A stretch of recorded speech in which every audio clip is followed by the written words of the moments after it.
Nous nous retrouvons aujourd'hui à la bibliothèque de l'Université de Varsovie pour le deuxième débat du cycle Nouvelle décennie, Nouvelle Europe, un cycle organisé par le Centre de civilisation française de l'Université de Varsovie, la Fondation Bronisław Geremek et la Fondation Ebert.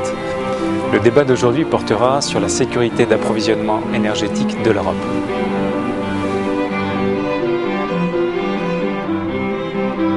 Nous savons tous que l'énergie est essentielle pour l'Europe. Mieux assurer ses approvisionnements énergétiques est donc devenu l'un des objectifs majeurs des gouvernements. Mais cela ne se traduit pourtant pas encore par une véritable politique de l'énergie communautaire qui donnerait à l'Union européenne les moyens d'agir, notamment vis-à-vis de l'extérieur.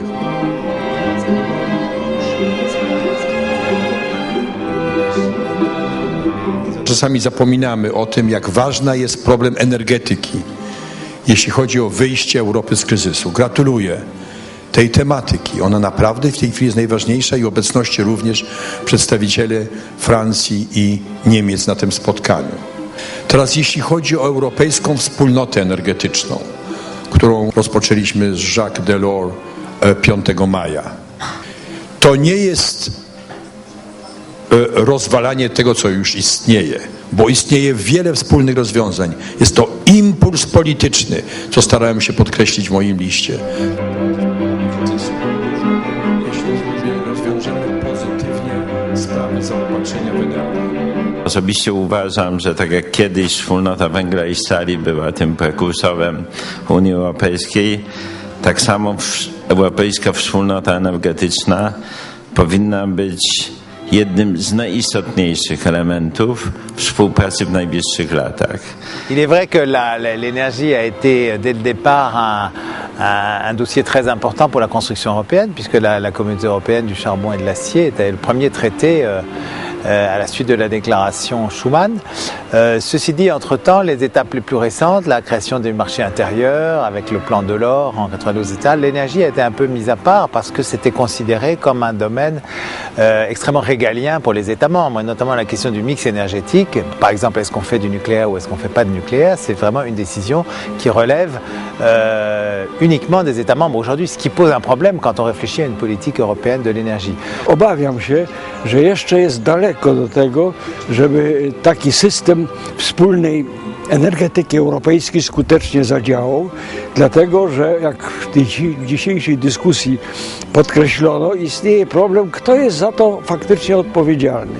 Czy kraje członkowskie, te 27 krajów, czy też może raczej najczęściej duże koncerny, wielkie firmy energetyczne, które one decydują w końcu i o inwestycjach, i o sieci, którą się dystrybuuje, od czego zależy zabezpieczanie naszego losu i naszych interesów. Ja jestem liberałem, więc ja bardzo wierzę, że gdyby nam się udało stworzyć wspólny rynek energii, nie wspólnotę energetyczną, ale wspólny rynek energii, to znaczy, żeby były połączenia między różnymi państwami i żeby na tym rynku mogli operować swobodnie różni operatorzy, różne przedsiębiorstwa, to wtedy będziemy bezpieczni, wtedy będziemy mieli tanią energię i wtedy łatwiej się przystosujemy do tych wymogów naturalnego środowiska, niż jeśli za to będą odpowiedzialne państwa i jeśli te państwa będą tworzyć wspólnotę energetyczną.